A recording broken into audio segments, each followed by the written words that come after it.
Kevin Jackson Radio Show. Welcome, everybody. Kevin Jackson here. It's the Kevin Jackson Show. Glad you are here. KJRadio.com is where you can find out more about me and the team. You can also call us at 844-551-8255.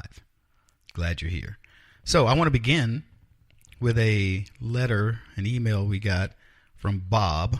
Bob's from Gordonville. He says, "Hey, Kevin, where have you been? I know you were in New York for Fox News. I saw you on The Story." I think it was a different thing, but he says, "There haven't been any podcasts. Are you going in a new direction? Please let us know. We miss your sanity and wit. I enjoy hearing about your youth and admire your ingenuity and your rising above the turmoil to become who you are today." Well, Bob, I appreciate the note. I will tell you, I have been traveling. I had to move. So that's been the main reason for the reason you haven't heard much from me. We ran best of shows, and then I had one of my producers do the show last week for a few days. But I also want to get into a letter that I got from a Japanese leftist lady. She's email stalking me, and I've got too many notes from her to read them all. But I just want to get to the crux of what she told me. She says that I was sad. She called me sad. She says, "You're so sad." That's the way she ended her last email to me. Because we've been going back and forth. She's telling me that I'm not thinking like other black people, blah, blah, blah. Her last name is Tanaka, which of course sets her up for a lot of ridicule on my part. "Are you here to knock me out? What are you doing here?" So, but I'm sorry, I'm getting tickled thinking about her. But we've been going back and forth. And every time she gives me something, I very gingerly, in a comedic way, give her something to think about. And I know I'm changing her. I know I'm getting to her. She finally ended it with, "You're sad." I'm not sad. I'm actually rather happy. I'm rather pleased with myself. But what really got her was when I named her Godzilla. I don't call her by her name. I call her Godzilla. And so it was getting to her for a while. And then she finally caught on and said, "You know what? I better respond back funny." And she did. And I had to share this with you guys. She said, "You're very clever." and she spelled clever, Crever, which I thought was really good. So we're starting to bond. Me and Godzilla are starting to bond. But it really is a funny exchange. And what's crazy about it is, she's a Japanese woman who I can't even remember what it's kind of like a husband and wife. Like, you don't even remember what the original argument is, right, guys? Right? You're just like, okay, I did something wrong, right? Yeah, okay. So, but I don't remember what we were even arguing about at this point. But I'm not letting up because she thinks that because she's a Japanese woman that I'm supposed to feel sympathy. I'm like, look, don't be coming over here telling me how to think about a topic. Again, I tell everybody, I'm interested in your points of view. If you want to discuss it, if you say, "Kevin, you ought to be like every other black," and then you just lost me. What do you mean I need to be like everybody else? What's monolithically Japanese? Godzilla? Tell me. What's monolithically white? What's monolithically Latino? Nothing. The only thing that I know that works monolithically is when you, and for the record, nothing does.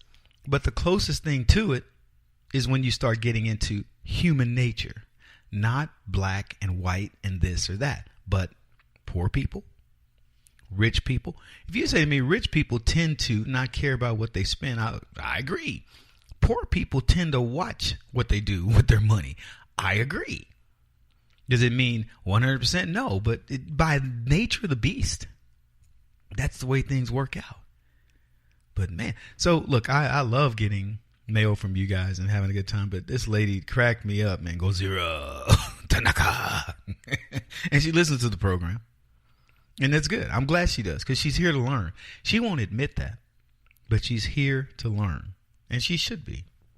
She should be fascinated with what we have to say on this program because you don't get that. I'm going to delve more into this situation with Google today, and I want you to understand what's going on with Google. You've got a young man, an engineer, who says to Google, "Look, We have to change the culture where we can't talk about certain things, where we are hurting, stifling thoughts and stifling ideas, because that's what's going to ultimately hurt us. And in sharing his view, Google fires him. He's saying you can't bring up anything about women without repercussions. And what do? They give him a repercussion. What kind of world do we live in?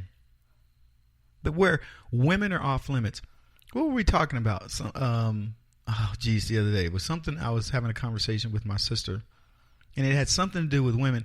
And it was women can do this one thing that men couldn't. And I was like, you've got to be kidding me. I'll think about it during the break, and I'll try to let you guys know what it was. But if women want to be equal to men, which I don't understand why you would want to lower yourselves to become equal to us, but fine. But if you want to be equal to us, then you got to take the jibes. You got to be prepared to smell the sulfur when we play Pull My Finger, because that's the kind of crap that guys do. And you got to be prepared to look, if you want to be in a quote man's world, it's a world that says grow up, buttercup. You got to have your big boy pants on. And you got to be ready for that. I don't understand this double standard when it comes to, I want to be all woman and whatever, but then at the same time, I want you to coddle me in the workforce. And I want you to coddle me. Please, I just need a hug. Come on. Grow up, ladies. Put away the dresses. Get on some pants, okay? I'm not talking about conservative women. You guys know how I feel about y'all. Oh, yeah. You ladies are the salt of the earth. You are what we men aspire to. But leftist women, geez, they skipped right over dudes. They skipped over swine and went right down to the bottom of the barrel. I don't know. If we had a hierarchy of crap, they went to the bottom. Feminists they are mean-spirited, ugly human beings. And I mean, they're just one level above human. You know what I'm saying? I mean, they barely qualify to be human. Now, they can get mad at me, but it's just true. Feminists don't help the cause of women. They certainly don't help men. They hate us. And you would ask them, why? Did you ever have a daddy? A brother? What happened to you? I don't even want to know. I don't want to go there. Anyway, we got a lot to talk about today. I promise you we're going to have a fun show today. This is the Kevin Jackson Radio Show. Do you owe back taxes to the IRS or state? The secret to avoiding the IRS nightmare is to seek professional representation. My friends at Security Tax Associates provide the most cost-effective and ethical representation in the industry while helping to avoid seizures, levies, and wage garnishments. Security Tax Associates is here to ensure that the appropriate steps are taken to permanently eliminate any possibility of future tax burdens once and for all. For a free, no-obligation consultation, contact Security Tax Associates, 844-779-4177. That's 844-779-4177. 844-779-4177. Or visit them at securitytaxassociates.com.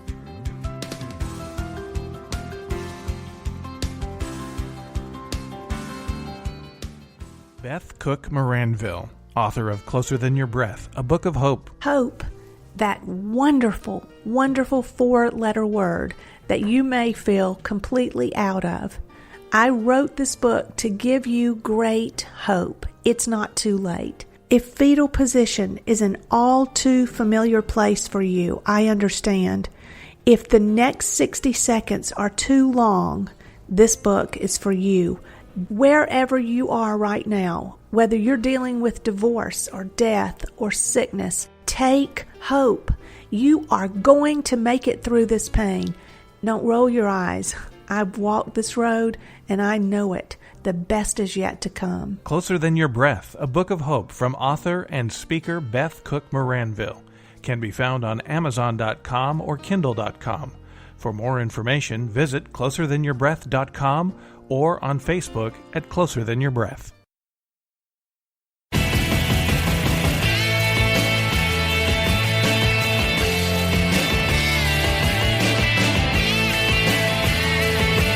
This is the Kevin Jackson Radio Show.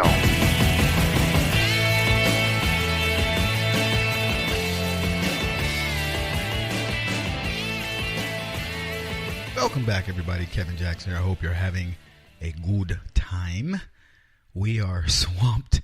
Man, I cannot tell you guys how busy I am. I need 3 helpers, seriously.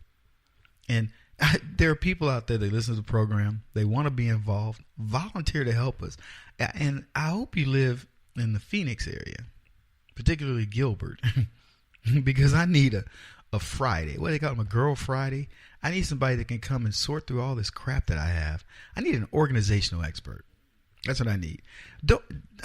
Ask yourself this. Are you really organized? I have a friend, his wife is the most organized. 2 friends like this. Their wives are the most organized people I've ever met. You go to their house, in my one friend's house, when you go into the pantry, everything is in a plastic container and it's labeled. I mean, if they had to pack up like with a bug out, she could just put all that stuff neatly in a box and have it ready to go. Not us. Man, I got stuff all over the place. I ain't gonna lie. It's crazy. I admire people that can put their mind in that way. I mean, I do it. I don't even do this politically. I ain't lying. Let me stop lying. But I can frame out the subject matter and get to the crux of an issue. But that organized mind is something else, man. And I need it.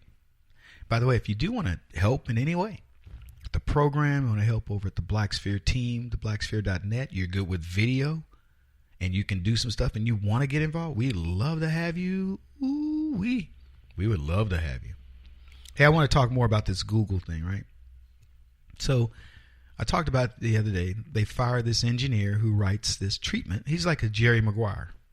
And he just woke up one day and said, you know what? I don't think our culture is conducive to producing the best product. And he says this idea of the gender gap is ridiculous. Google, of all places, wants to hire the best people. Now, don't misunderstand me. You get inside of a company and there are politics, no matter what. I'm watching politics play out in some areas that I go, okay, I get it. And look, I understand women say, let's give some shots to women and put them in power. Congratulations. Go for that. But if you do it at the expense of men, you're going to lose out. And ultimately, this is why I say let Google play itself out. Let Google do what it's going to do. See, all these companies have started this multiculturalism, and they're trying to brainwash people. It's a continuation of brainwashing. The problem is, the more of an adult you become, that's right, leftists are kids, and they're like stupid kids. They're not just regular kids, they're stupid kids. The more of an adult you become, the more you understand the pressures of life. And the more that you understand your humanity, I'm talking about as a human being. You don't think of yourself as a man or a woman. You don't think of yourself as black or white. You think of yourself as a human being. And so it's no longer, I'll use me as an example. When I got into corporate America, they wanted to make me black. I was already black. What do you think you're going to teach me, corporate America? Kevin, would you like to join the Black Engineer Society? It's blah, blah, blah. No, I just want to be an engineer working in a company. And it was shocking to the lady that I didn't want to join the Black Employees Association. That's what it was, Black Employees. I go, is there a White Employees Association? No. Well, then why should there be a black one? That's what I asked her. Well, Kevin, the blacks, you have special circumstances. What special circumstances do I have? I mean, you now have gone to offending me. What special circumstances do I have? Well, you are darker. Well, you try to be. What do you do on vacation?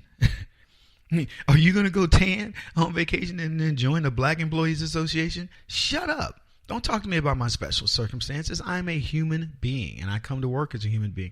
So here's this Google guy, obviously brilliant. See, that's the beauty of you working for Google. I can say this. Well, he's obviously very smart.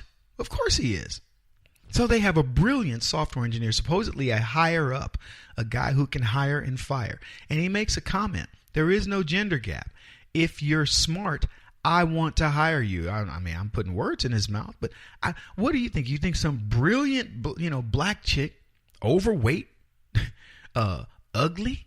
She interviews, and she's got an IQ of 200 and can code like a banshee. And he's going, well, no, I'm afraid not, Bernadine. We ain't going to hire you. He'd hire her on the spot. They would widen the door. They would put a refrigerator. Whatever she requested, Google would do. What are you talking about? But here's the deal. Google will suffer the consequences of their actions. This is what I tell people all the time. Capitalism is beautiful. Whether it's Facebook, Google, whatever. There are a group of people inside of that company plotting to get out. They're going, you know what? I'm going to make my money. I'm going to do my job. And I'm looking for an angle. And brilliant people like that find their angle. They create the Snapchats and the Instagrams and the whatever else. And they spin off. And eventually, if their culture says, look, we're not coddling you. If I started another company that was a tech company, I'd say my thing would be, you're signing a waiver that says, I will not be coddled. And I waive my rights. It's like flying on an airplane. You sign a waiver that says, I cannot do certain things on this airplane, like yell bomb and do whatever else. And so you're going to sign a waiver to work for me. And that waiver is going to be airtight, and it's going to say, I cannot be, I'm not going to file charges on, somebody used vulgar language, or I got a harsh email. This is going to be a place where people speak their minds, and we have open discussion around it, etc. And the reason for that is that's the way life works. Those are the best companies. And if some woman comes along and goes, I didn't get the promotion, then somebody's going to say, nope, dear, you didn't get the promotion because you suck at your job. End of story. And by the way, you're fired because you're not going to suck at your job at my company. If you're due for a promotion and and it's a slugfest or whatever, I hope you get it. Good, best of luck. It's a gladiator. Maybe I'll call the company Gladiators because I want people to compete and not be belly aching over everything. But ultimately, Google will destroy their company.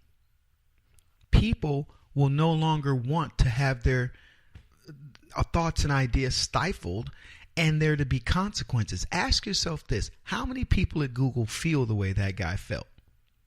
Or he feels. It's not like he died. How many people? You think he's going to, by the way, do you think he'll have trouble getting a job? Of course not. He's a brilliant guy. So other people are going to get the warning bell that says, ooh, don't say anything.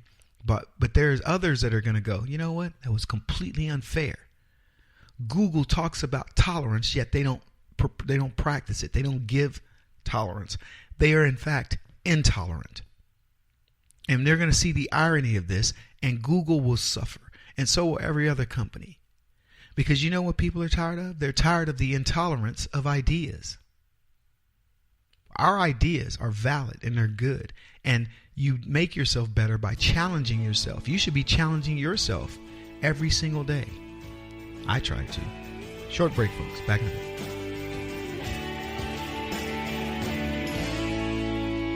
This is the Kevin Jackson Radio Show.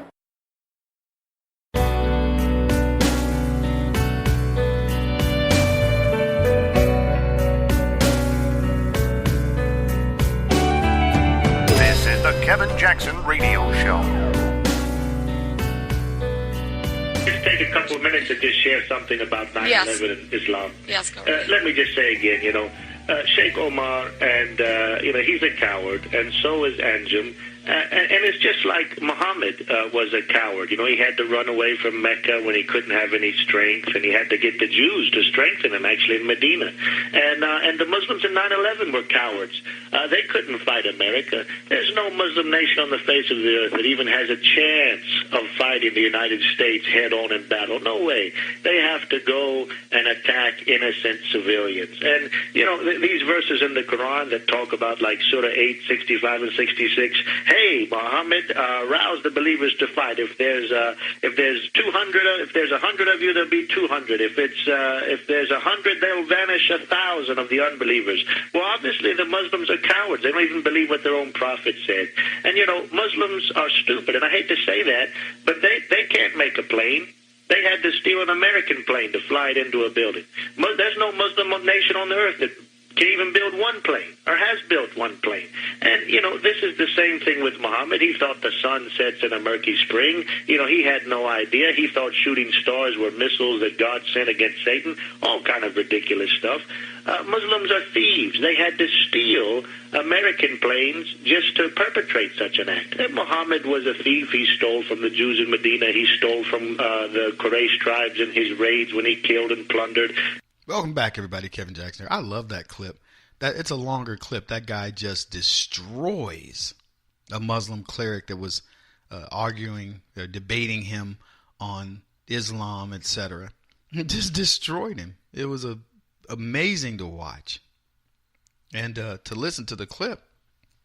I got to tell you, I get tingly. And like he said, I don't have a problem with people.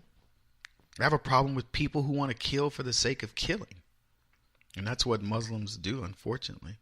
Anyway, the reason why I bring this up is because a congressman has a painting of the Statue of Liberty in a hijab that hangs in his office. And apparently a 4th or 5th grade student painted it.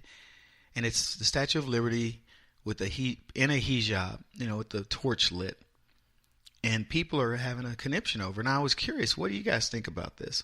Give us a call at 844-551-8255 or send us a note at kjradio.com.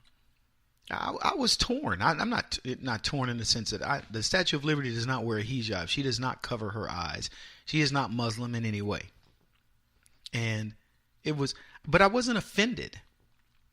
It was like, you know what? Put the Statue of Liberty in a hijab. But, we'll put one of the Muslim. Well, there are no Muslim women to be, canonized, which I find a little bit funny. See, we have Mary that Christians aspire to be. We have female symbols in our culture, in our religion, all across. The Muslims don't. They don't have any female symbols that are to be revered. And yet the left love these people. It's amazing. But what do you think about a Statue of Liberty in a hijab hanging in a congressman's office? By the way, this is the same, and it wasn't the same guy, because I think it was Lacey Clay who had a painting by a kid who showed cops beating people of color, of course. And he hung that painting in his office. I mean, the leftists, man, they're just amazingly... They will do anything to promote their narratives, and it's disturbing at times. Here's another story for you that I think is kind of interesting. Serena Williams had her baby, and somebody said it makes her a real woman. She's now a real woman. Now she's had a baby. Well, there's some irony because, of course, that makes her a real woman, which I never questioned her as a real woman, although Serena is a bit butch. You know what I mean? She's a big woman, but I find Serena sexy to a point. I mean, she's not my type per se, but I could see how a guy would go, that's a sexy girl, man. She's big. She's, breasty, curvy. I mean, she's a big lady. And I'm sure her husband's a big guy, probably at least 6'4". Serena's got to be 6 foot, right? She's a big girl. And her sister's taller. Maybe she's 5'10", 5'11", but she's tall. And so anyway, she has a baby. I remember seeing her on like the cover of something, and they did the pregnancy picture. And she's also very muscular. But anyway, she proves she's a woman. There's no doubt. Unlike some people that the jury's still out on them, like Rosie O'Donnell, Serena's a woman. And I find her attractive in certain ways. So she has this baby.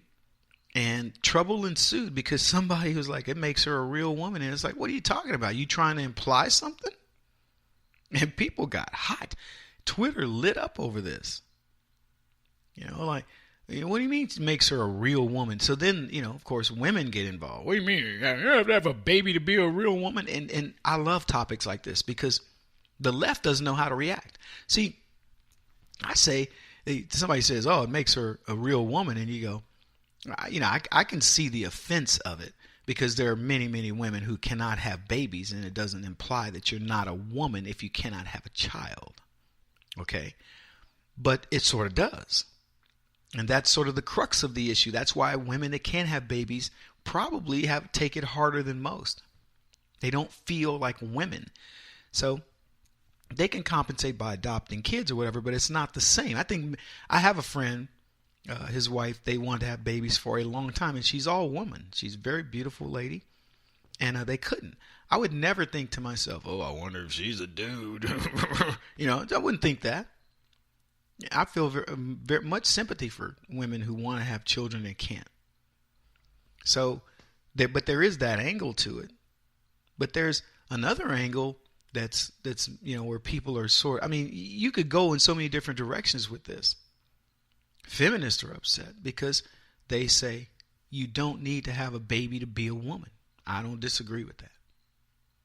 But I also see, them rationalizing not having kids. Like, if you're a mother and you want to go home and raise your kids, well, you're not even a woman. Because there's that angle too, right? These women get upset with women that want to go home and raise babies, and the husband brings home the bacon and they fry it up in the pan. They hate those ladies. Anyway, there's that. Hey, speaking of that, here's another kind of miscellaneous story. Chelsea Clinton wants gender stereotype as a movie rating.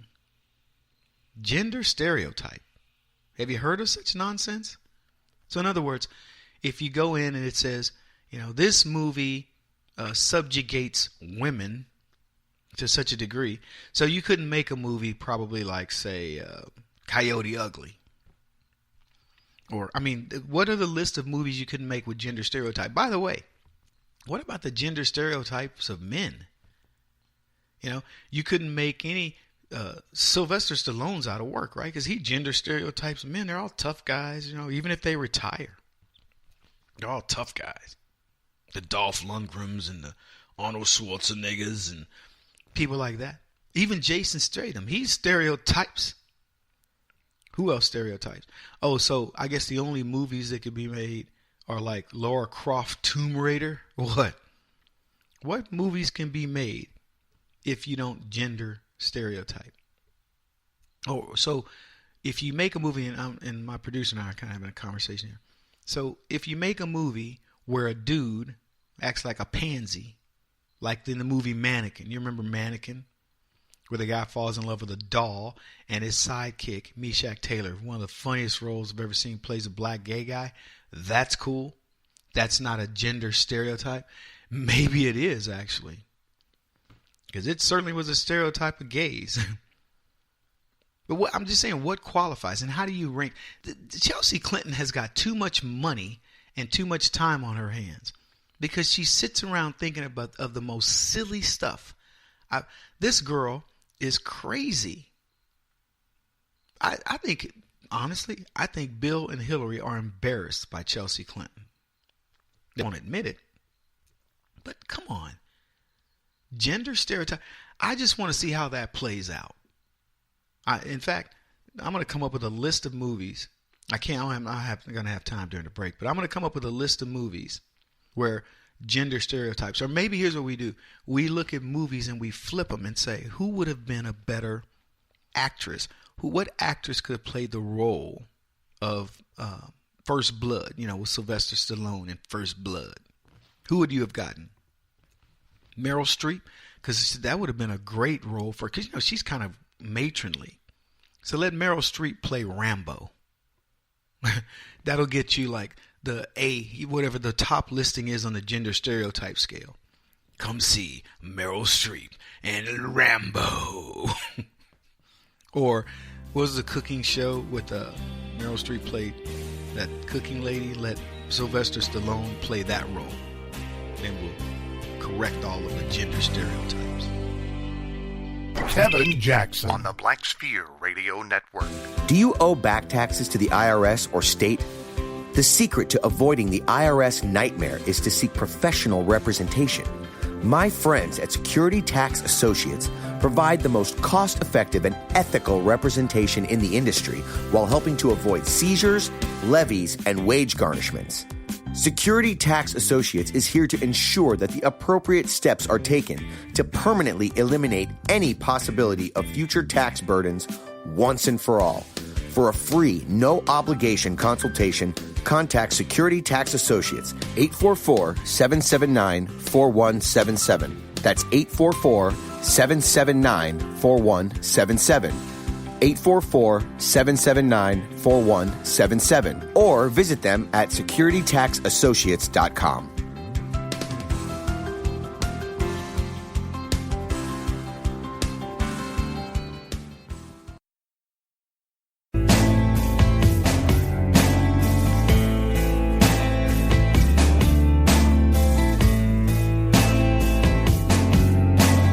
Putting an end to identity politics. This is the Kevin Jackson Radio Show. Something wrong here. Gonna break it down. You think you impressed, black man, when you have the SAT scores of a third grader and get into Harvard? Shut up. Tired of your constant bitching, Brostein. All you know how to do is upsize my fries. Push the picture of the big box on the cash register and you say you want $15 an hour? How you gonna read your paycheck? Get a crew. Something wrong. Out. All right, everybody, welcome back. I got to tell you, certain things offend me. And one of the things that offends me a lot is the marginalization of black folks. And it happens so often. It's become commonplace that leftists don't even pretend to care about the racism of low expectations. How patronizing it is to always have leftists trying to figure out a way to, make black people feel like, oh, I know you're dumb, but we're going to make it to where it appears that you're smart. And, oh my gosh, seriously, people? And we have yet another case of this type of thing happening, and I'll get to it in a second. I want to recap some of the things I'm talking about. So, for example, in Canada, they've been bringing over all these West Indies, blacks, Africans, what have you. They put them in regular Canadian schools, and they say they can't keep up. And it's demoralizing to the black kids. So let's form a school only for blacks. Now, I want to just explain to you how crazy that is. Let's take blacks out of white schools. George Wallace would be smiling right now if he knew what the heck is going on.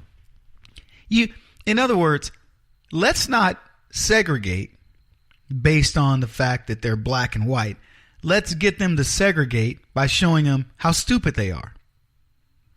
And so what white folks would do by saying, you can't come to our school, you crazy Negro, you colored person, whatever. Now they go, hey, you know what?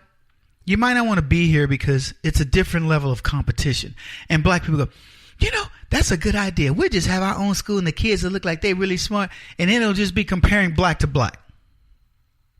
Whose idiotic ideas is self-segregation brought on by bourgeois leftists who claim they're trying to help black folks? Let me tell you, the best way to help somebody is to put them in a situation where they must perform. You know what I tell my kid he's young and he's still learning this, but I tell him I'm instilling this early on so he gets it. No matter what it is you do, act as if your life depends on it.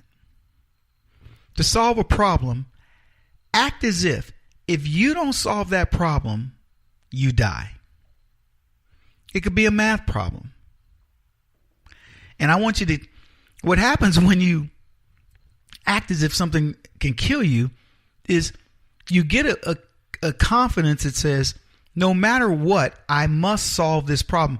I always think of it as hanging off of a cliff, a sheer cliff. And you think there's no way I can get myself up on that cliff. My fingers are going to get sweaty and all that. And could be. I'm not going to tell you you're going to survive everything. But what I'll also tell you is this. If you put me in a situation where I've got to hang on, it's life or death, I'm going to hang on a little longer. I may eventually die, but I'm going to be saying letting go is the end. So we've trained people to just give up, to take the easy way out. No strife. There's a situation, and this has gone on all over the country, and anybody that's listened to the program knows this, knows I've talked about it. The idea that these school administrators will cheat on black kids' exams in order to give them the false sense of security that, oh yeah, our school is a school of distinction. So I want you to, every time you pass by one of these schools in a big city, it'll say accredited or accredited with distinction. Let me tell you what they do to get accredited with distinction. I can tell you this firsthand. My son, who's one of the most gifted students in his school, is asked to take every test. They go, we're going to be doing a random test, and if your name is called, then you would be taking the test on behalf of the school, and it is really random, but we want everybody to understand that, blah, blah, blah. And then you know what the random is? They take the top couple of students out of every class, and they randomly rank the school. And so they get accredited with distinction by taking the top students. They don't get accredited with distinction by taking the average student because they never make it. And I can tell you that happened because we got a letter saying your child was picked at random to take the test or whatever. And we talked to his teacher, who's a conservative, believe it or not, and she told us there's nothing random about it. We're taking the best students. And my kid is one of the best students. And it's flattering, but it's not the case. And so what I told my son is I said, there was a voluntary test, and they said, we'd like to, again, randomly select these students. And they selected my son. And I told him to tell the principal, I'm not taking that test. Because they put him, it's a blah, blah, blah. They make it sound, it's so good. And, they're representing us and yada, yada. And I said, not my son. Go find another kid. So, look, I get that we all want our kids to be, smarter and better, blah, blah, blah. But the fact of the matter is that government schools, and Neil Bortz tweeted out the other day that government schools should be called what they are, government schools, indoctrination schools. And the problem is they're not even indoctrinating you to love the government, to love the country. But they're government schools. And the same rules that's being played on you politically is being played on your kids. It's being played on you to believe that, my kid goes to a great school when they don't. Your kid goes to a very mediocre school where they've taken the best students to get these distinctions and awards. And you think, my kid's teacher is really good or whatever, or my school, blah, blah, blah. No. And see, other countries aren't playing around with education the way our country does. They're really looking for ways to get their kids to learn better, challenging these kids. If we lose that advantage as Americans, we're toast. We're too lazy. We're too soft to keep up otherwise. We must do it with mentality and that American spirit that brews in you. Anyway, let me get to this story. It was a Virginia high school that sent a letter to parents and students announcing they were going to select students for advanced placement in honors classes, at least partly based on skin color. So here's what the thing reads. Through our collective work, advanced classes such as AP and honors will have proportional representation. Proportional representation is 40% white, 35% Hispanic, 12% African American, and 10% mixed race. So they've parceled it out. What is that? Let's see, 75, 85. So they're missing a few percentage points there, but you get the drift.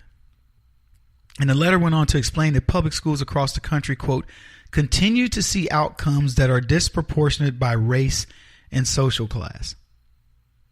So here's what I can tell you. Disproportionate by race is ridiculous. That just means you got to start teaching people better. You have to have an expectation of students wanting to learn. Disproportionate by class is equally stupid because rich kids are stupid in the same proportion as poor kids. Now, I know there are people out there, well, Kevin, you can have your kids get tutors and all that. You're exactly right. And all that's available to any student, as are most of their parents, other students. If you want to learn, you can learn. Stop making people believe that if somebody doesn't give them everything they need to learn, then they can't learn. The internet is a great place to learn. There are tutorials on everything. If you want to relive a subject, I promise you, Google it or search for it on YouTube. It's there. This idea, American demography, choosing who's a good student or bad, is ridiculous. I want, if AP ends up being 12% Asian or 15% Asian, so be it. Why did we start this nonsense? And this dumbing down of blacks really upsets me. He won't stop until he's the top-rated radio talk show host in America. What kind of weird competitive freak are you? This is the Kevin Jackson Radio Show.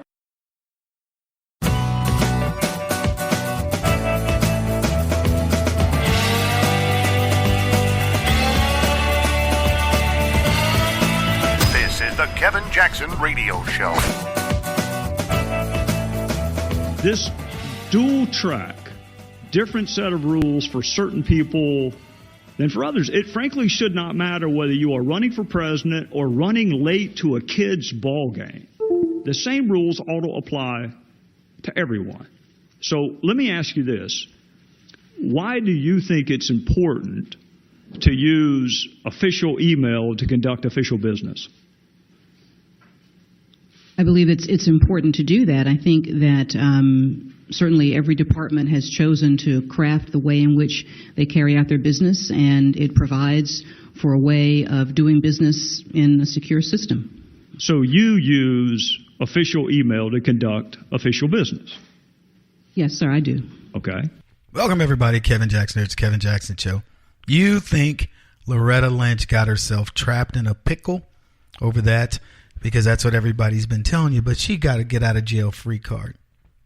Because even when she did her alias, and that's one of the stories that we'll be talking about today, when she did her alias, she used the State Department or the DOJ computers. She used her grandmother's name, but there you go. Now, she's got other bigger issues than this. She's got issues of colluding with Clinton on the tarmac, and that's starting to leak to the surface. And as I've told you guys, the left, when they started this whole trail of, the Russian narrative and all that, they were in big trouble. It was a desperation move.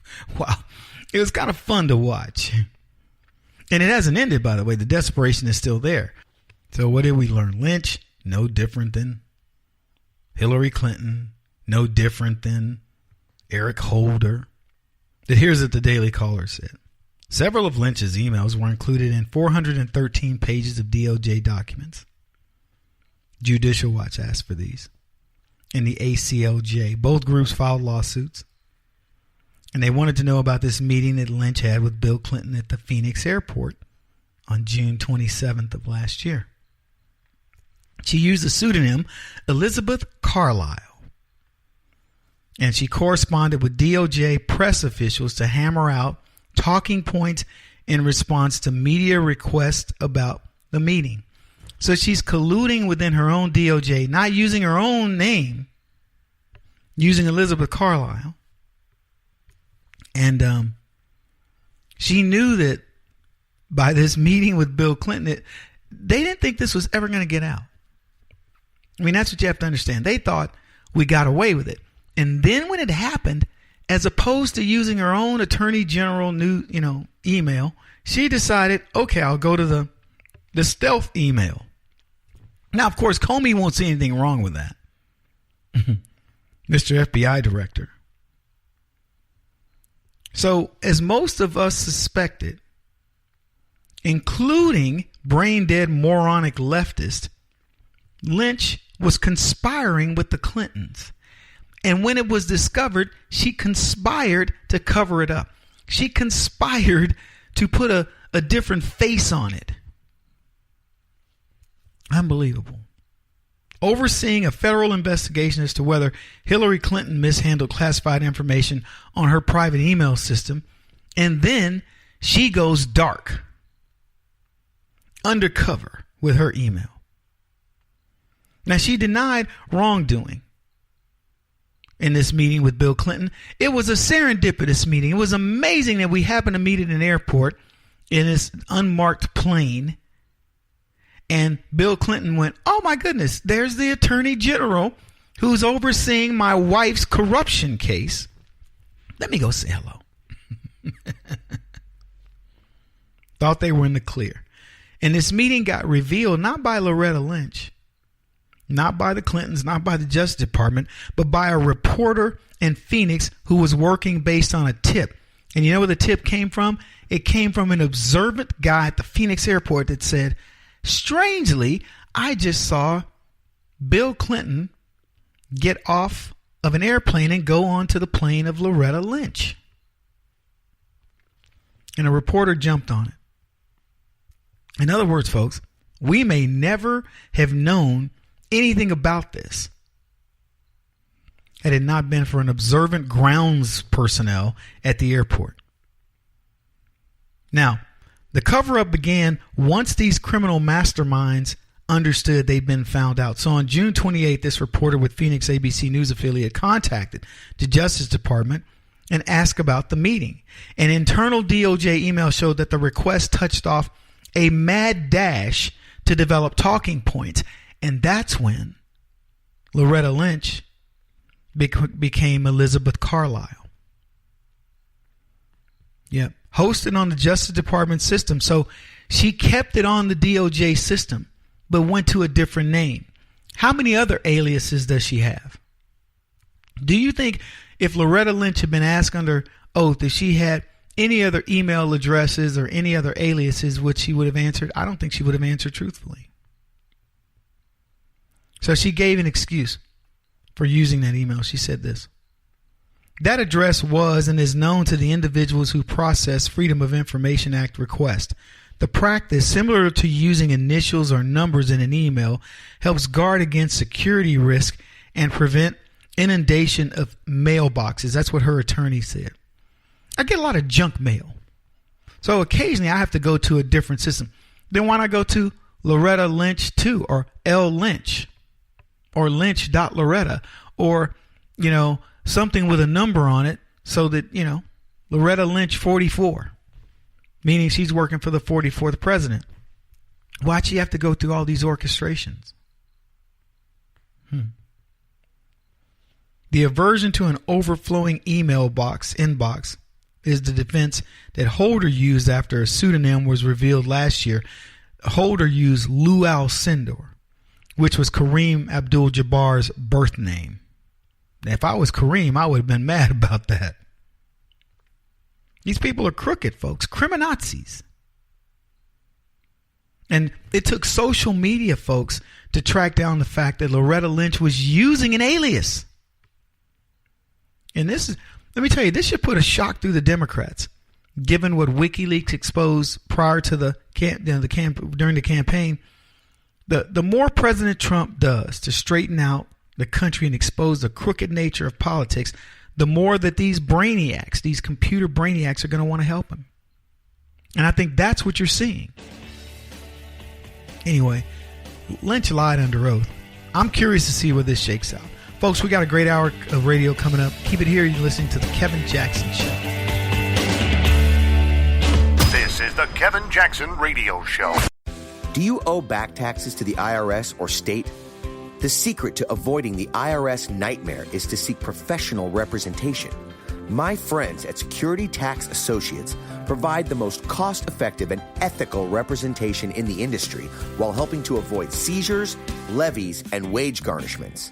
Security Tax Associates is here to ensure that the appropriate steps are taken to permanently eliminate any possibility of future tax burdens once and for all.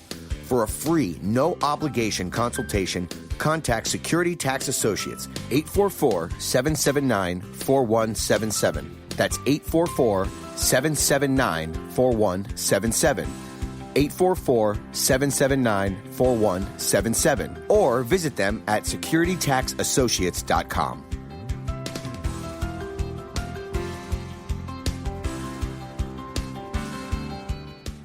Beth Cook Moranville, author of Closer Than Your Breath, a book of hope. Hope, that wonderful, wonderful four-letter word that you may feel completely out of.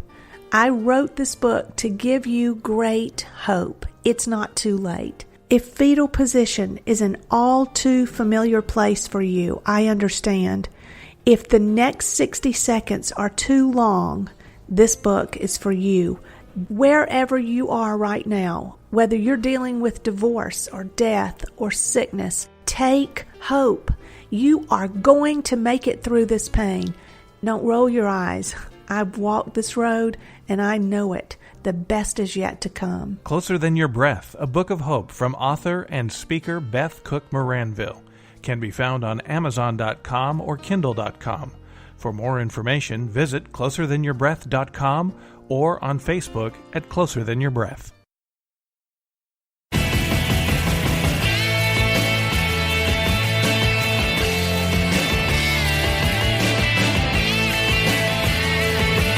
This is the Kevin Jackson Radio Show.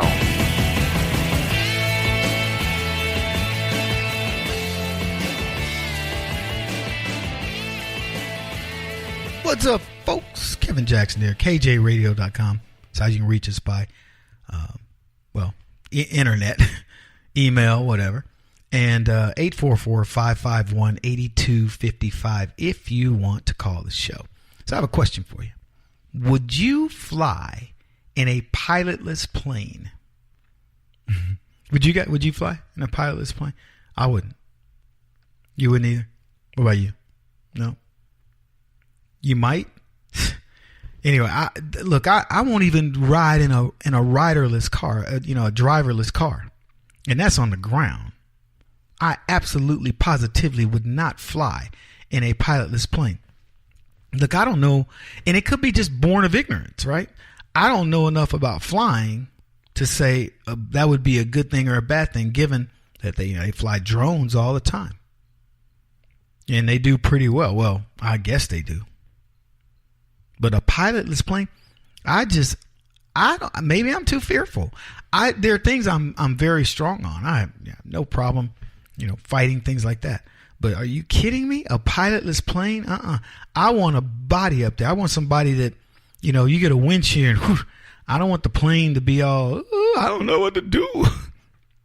And your argument would be, well, Kevin, a plane is going to make its adjustments and it's going to take the people out of it, the emotion out of it. Maybe it won't take the emotion out of me. Would you? I just couldn't do it. Let us know. I'd be curious what your thoughts are. Shoot us a note on Facebook or something. Would you fly in a pilotless plane? Maybe a better question is, what would need to happen? Like, how long would a plane, would there need to be no plane crashes for you to say, I feel safe enough to fly in a pilotless?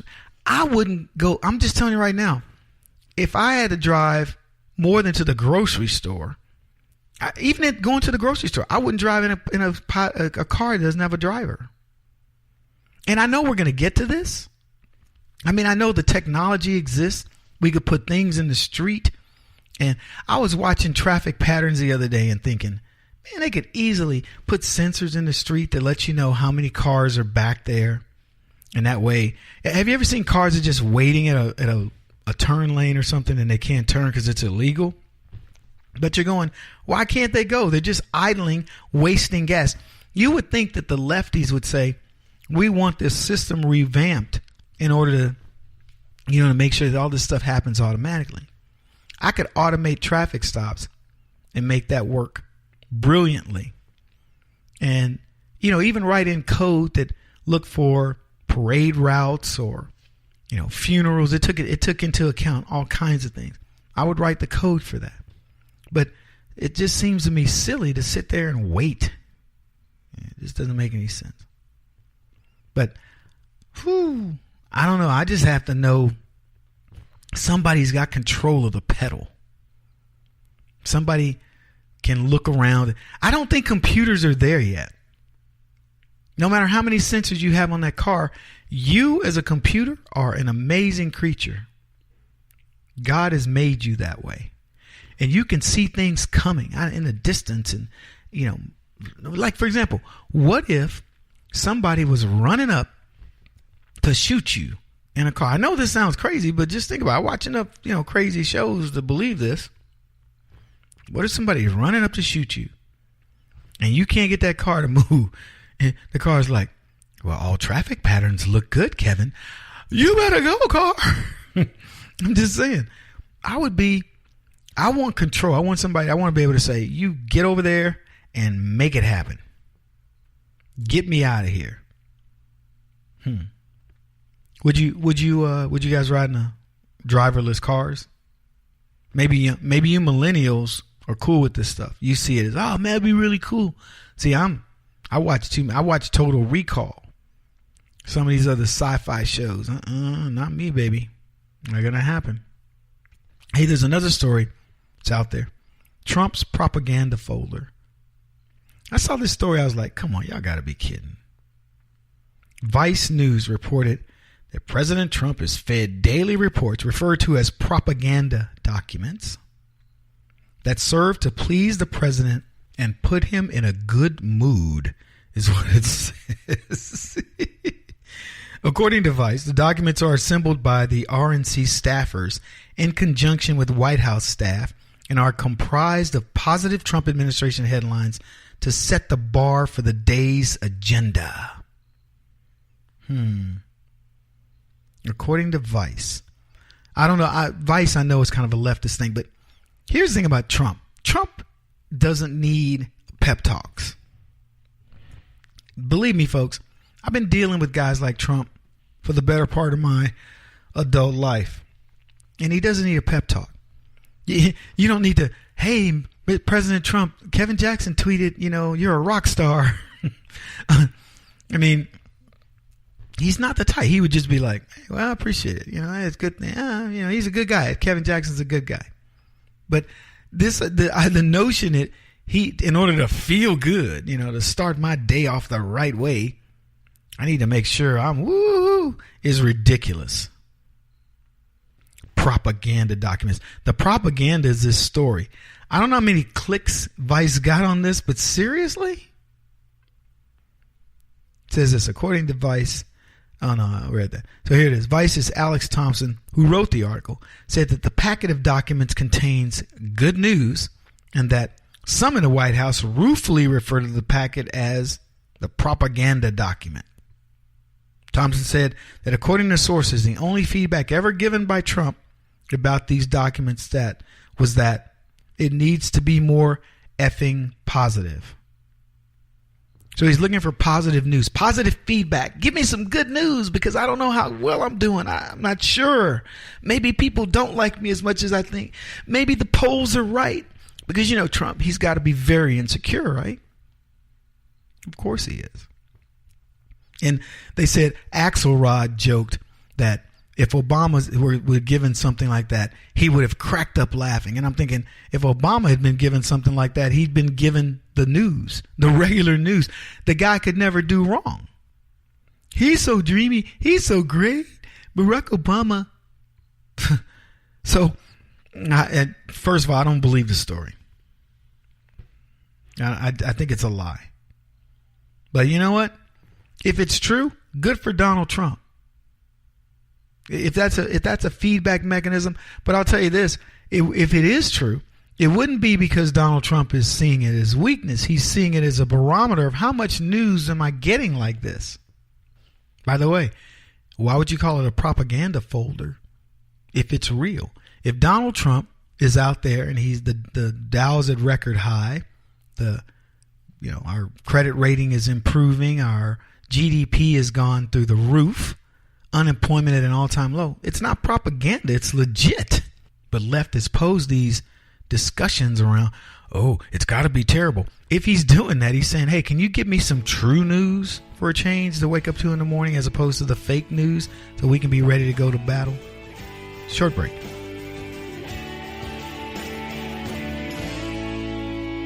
This is the Kevin Jackson Radio Show.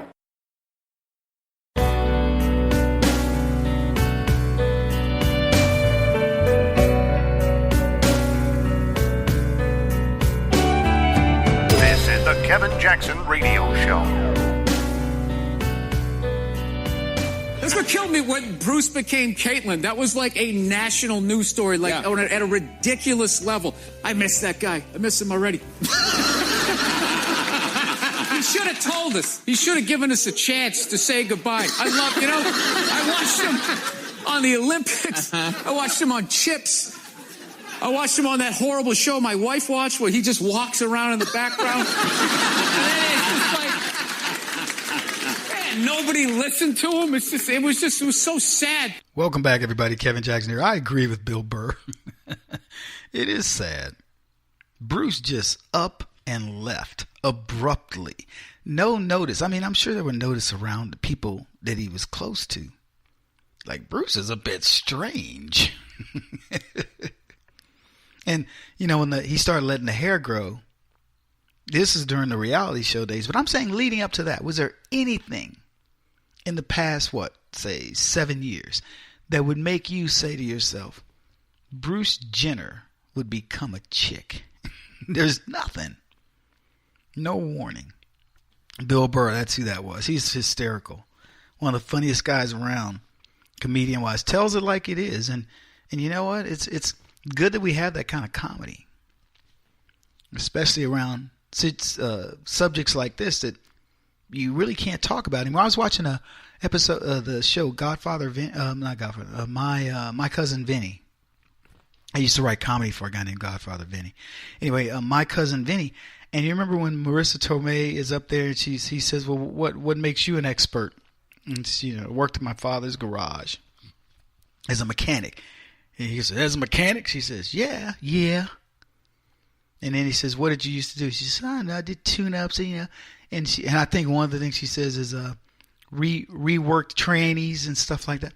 And I was thinking, there'll come a time, you mark my words, they will bleep that word out. You won't be able to say tranny in short for transmission because it can be used in a, quote, derogatory fashion. Nobody even has the guts to put it in its proper perspective. You know what the word is for cigarette, right? The old school word for cigarette rhymes with hag. It's now offensive to gays. If a word is offensive to gays, you got to get rid of it, apparently. So you can't say that word for a cigarette.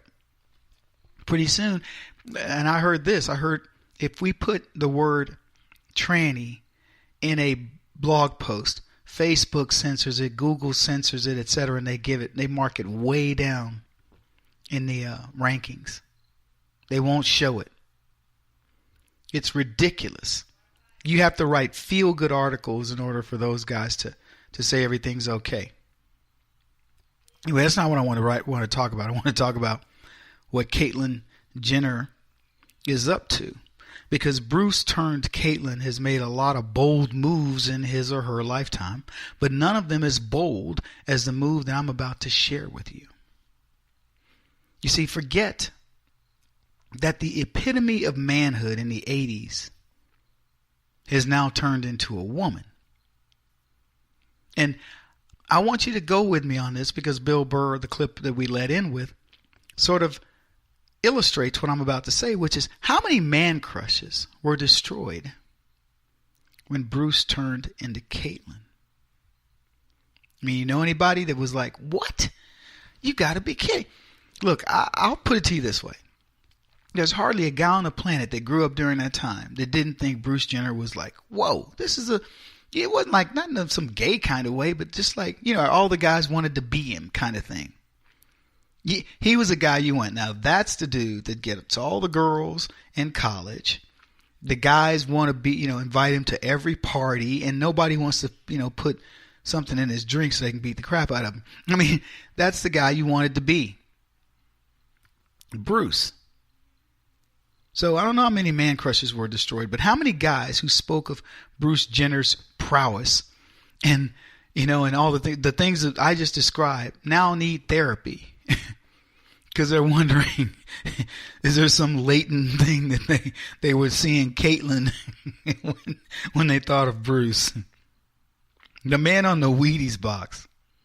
Iconic manhood in the form of America's Olympic winning decathlete is now a woman. I just have to set the backdrop. The only thing that I took worse was finding out this Navy SEAL became a woman. That became the toughest woman in the world immediately. Former Navy SEAL. You know who this person? I couldn't tell you the name. Wants to run for public office too. Nevertheless, Caitlyn has no shame for that move. For becoming a woman, Bruce turned Caitlyn, hasn't even looked back. It isn't like Bruce came out and did a press conference as Caitlyn and said, look, I know a lot of fellas. You depended on me. I represented manhood. Deal with the new Bruce. Deal with Caitlyn now. She's here and she's queer. Now part of the LGBTQ community. Now, for all intents and purposes, Bruce could have been part of the LGBTQ community for a while. I mean, maybe he was a B. Okay? Does Caitlyn feel bad for leading on Kris Kardashian? I asked this question when it occurred. It reminded me of Jason Collins, the B-League bench warmer basketball player who was at the end of his career, LGBTQ hero who led a woman, this white chick, good-looking girl. I think she was either a volleyball player or basketball player, tall, white girl, good-looking girl, had her as his fiancée as he's leading this double dangerous life as a queer. Bisexual. Is he Q or is he B? I don't know. But because they proudly call themselves queer, for those of you who think that I was being offensive, I'm not. He let this woman believe she was going to get married to him one day. Then Jason Collins declares his love of men. No apology necessary, right? Gay trumps white chick problems all day long and twice on Sundays. She just had to deal with it. Caitlyn gave Kris Kardashian, Bruce did, the runaround. Yeah, Bruce bailed her out when things were rocky with her marriage to the famed defense attorney for O.J. Simpson. I forget his name, but I know it was Kardashian. Was it not Rob? Rob's the brother. But anyway, that Kardashian dude. But that was in the past, right? I mean, you bail out a woman. You say, hey, Kris Kardashian, you're beautiful. I want to be with you. My name is Bruce.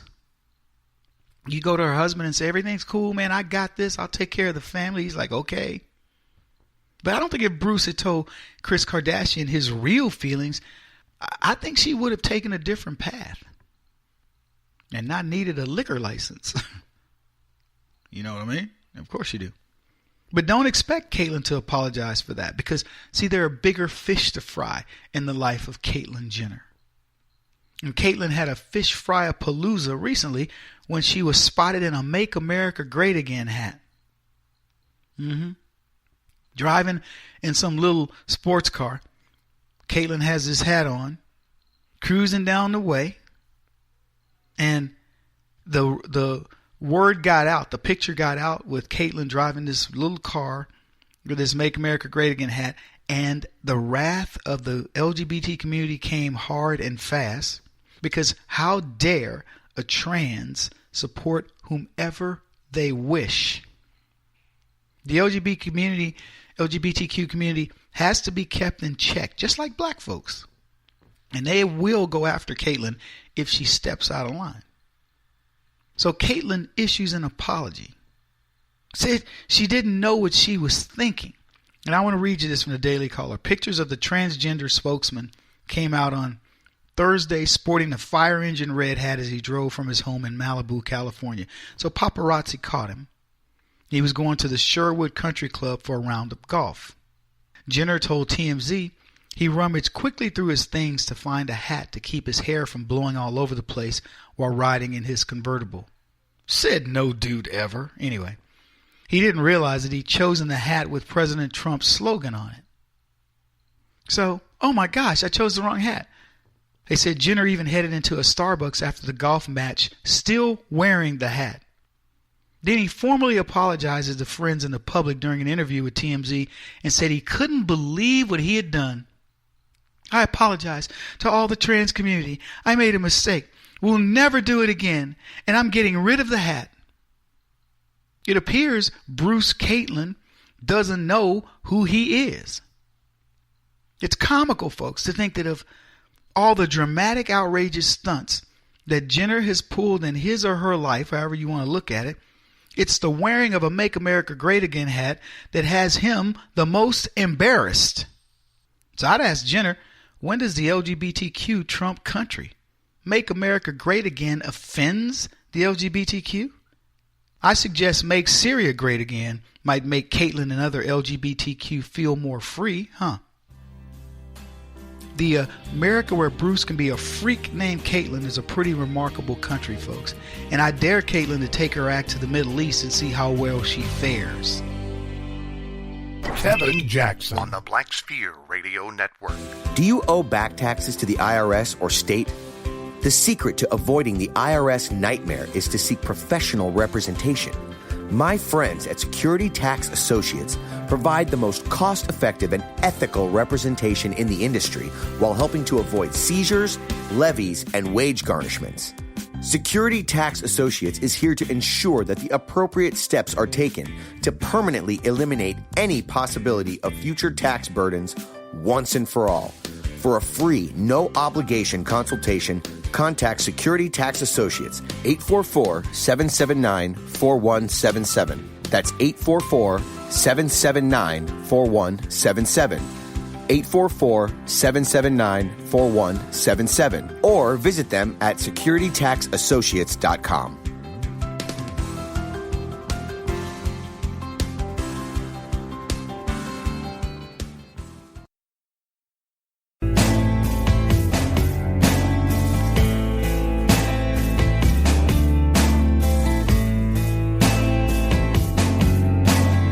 Putting an end to identity politics. This is the Kevin Jackson Radio Show. I'm not a big fan of Steve Jobs, personally. What are you talking about? I don't know. I just don't understand what the big deal was with that guy. I don't get it. He's like Edison. I don't know. He invented all this stuff to everybody. What are you talking about? Did he?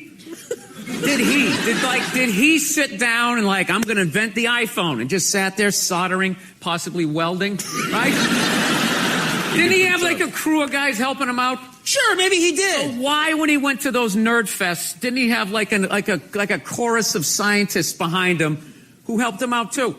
He walked out like he was Tesla, tapping into electricity. I'm not with you. I think he just kind of told people what to invent. He just kind of came in I want my whole music collection in that phone. Get on it! And then all these nameless, faceless guys made it happen. Yeah. And then they have the big nerd concert, and he goes out there by himself. No belt, sneakers on. Just the way he advertised. Jesus, Gandhi, me. I just thought that was a little... Geez, you'd think I was trashing the president or something. You guys are really pulling back. It's here. worse than that for people. Everyone's got an iPhone, Hey, look. No, I can't say that. I was going to say he's gone. They still came out with another one, right? That's true, right? I love Bill Burr. It's so true. You guys remember when I played that clip a while back and I said it's exactly... That is the most observant thing about Jobs anybody's ever said. He doesn't invent anything. He comes on... And he just says, I want to do this.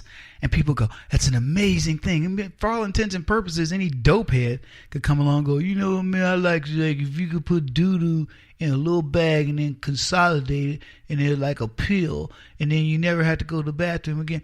And somebody goes, well, let's figure out how to do it. And I'm not knocking jobs. I mean, when you look at idea people, I happen to be one. You have these great ideas, and sometimes you do want people to implement it. There are people smarter than you who need to be challenged with these ideas. But the problem is when we transfer that to government. And we have a bunch of leftists who have these great ideas. And these ideas cannot be made into anything that comes into fruition. You could tell me right now, I would love to have a spaceship to go to the moon. And I want to be able to get there in a day and back. Great idea. Doesn't work. You can tell me I want to put together a society built on socialism that works. It doesn't work. So, I'll give you an example. We look at welfare. We look at all these programs that the left talk about are going to help people that aren't helping people. And then worse than that, you look at them and not only are they not helping people, they're teaching people how to defraud the government. So I'll give you an example. 7 South Carolina women who received food stamps as part of a $5 million food stamp fraud scheme pleaded guilty of defrauding the government of more than $20,000 at a store at Rock Hill. Now, their part of it was pretty small. 7 women in South Carolina. But the fraud is $5 million. And in the scheme of things, that's a drop in the bucket to the government. But I want you to think back on Obamacare fraud. They had the recent bust of $1.3 billion in healthcare fraud. I don't know how many people it involved. 419, I think, was the number. 112 doctors and assorted other vendors. Taking your tax dollars, giving people opioids, abusing them, and making themselves rich, and simultaneously creating a bunch of junkies that are out on the street. This is ridiculous. So when I hear these leftists talk about, oh, look at all the rich people getting rich, and I think to myself, perhaps we need to stop them too. But don't dismiss these little, and then people dismiss the size of it. Well, they're just the little people. Yeah, 5,000 here, 3,000 here, 2,000 there, whatever.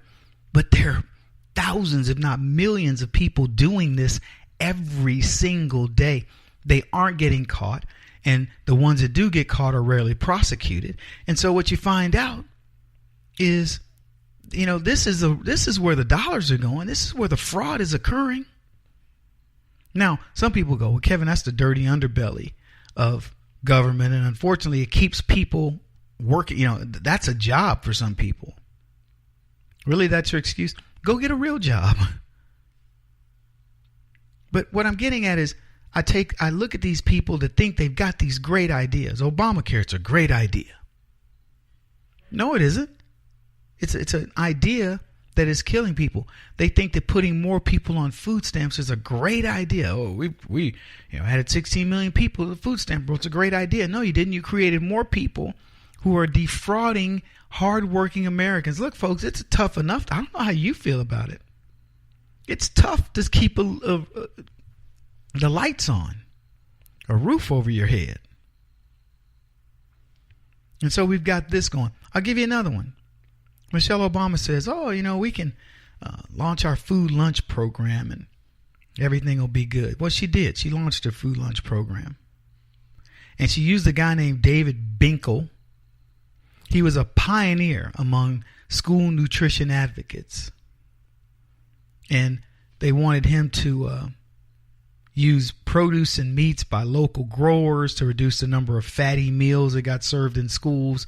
And kids were throwing away this food. And we've talked about it. I chronicled it many times. These kids, it was unedible. It was inedible. And I told you guys, my own son, he comes home with an orange. And this thing it was practically hard. And I said, what are you doing with this orange? He says, they gave him out at the door as we were leaving school. And I go, you can eat? He goes, no, they're nasty, Dad. I said, come on, it's an orange. I took that thing home. I ate it. It is absolutely it tasted like a lemon. It was nasty. It was overdone. It was far too long. I can't, how those oranges, they get that grainy texture to them.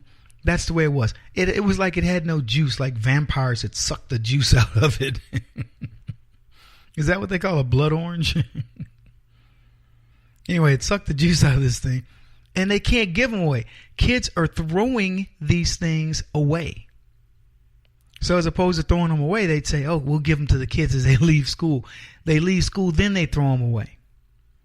Anyway, back to Binkle. Los Angeles Unified School District serves nearly 700,000 meals per day. The chef who helped lead the charge that saw vegetarian curries, pad thai noodles, quinoa salads replace chicken nuggets and corn dogs is under fire. Now, the initiatives won the LA County School District all kinds of awards, drew praise from Michelle Obama. She was fighting childhood obesity. And Binkle got appearances on TEDx and other stuff. But as he was revolutionizing meals for the district students, it's alleged that he was illegally funneling tens of thousands of dollars of district money into his private consulting firm. And see, this is my problem with the left. They always do this. It does. At some point, it has to become something they can earn money from. It's not enough that David Binkle has a good job. He gets recognized by people and so on and so forth. He believes he's done a good job. But for the record, I'm not saying I love pad thai noodles. I'll even eat vegetarian curries. But I like corn dogs and I like chicken nuggets, and there's nothing wrong with them. But the thing that's wrong with it is that somewhere down the line he's feathering his own nest. That's what they do.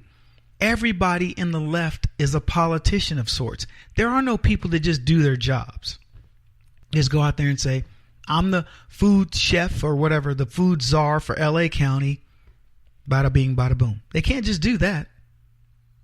So they say he's got about 65 grand of the district's money in his firm. And of course, he pocketed some of it. And he's supposed to be helping the kids.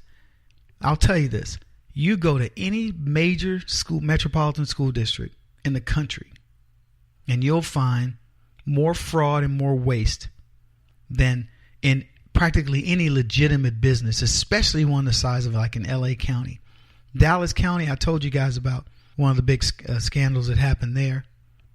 Guy built two $2 million homes, one for himself and one for his friend, after being a whistleblower. This is happening all over the country, folks. All these great ideas of the left, the things that they claim are, we should be excited about. There's nothing to be excited about. Socialism doesn't work. And not allowing these choices and thinking one size fits all dooms everybody.